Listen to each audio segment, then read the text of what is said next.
Good morning. Welcome again to Morning Devotions, and thank you again so much for our time together. Tonight, Pastor John Avanzini will be speaking, and it's going to be an incredible series of studies out of Genesis chapter 26, how to hold on to the blessings that God has given you. Right now, I want us to go to the book of Hebrews chapter 11, the great faith chapter, and talk to you about something that's kind of hard. You say, what's hard, Pastor? Our past. Nobody wants to go backwards in life. Nobody wants to go back to our old sin. We even sing songs about, I won't go back, I won't go back.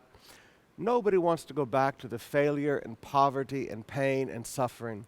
But it's amazing how after a while, after being saved, you begin to look back at the past and it doesn't seem as bad as it used to be, and you begin to think about the past.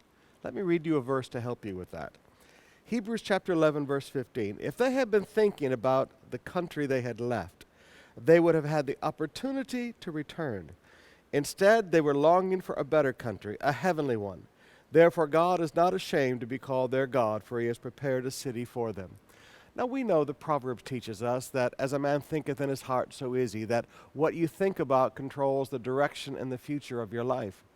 If you and I spend our time thinking about our past, have you ever seen someone sit down with Facebook and they look up old girlfriends or old boyfriends from their past, and the next thing you know, they're committing adultery, and they wonder, how did this happen? Well, you sit down and start thinking about your past, and it creates negative opportunities. Let me say that again.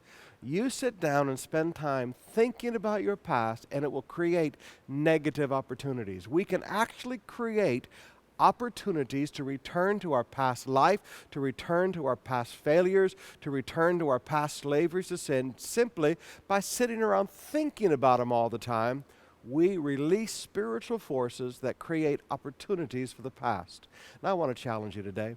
Rather than spend your time thinking about your past, where we all failed, spend time as they did, longing for the future, longing for all that God has for you.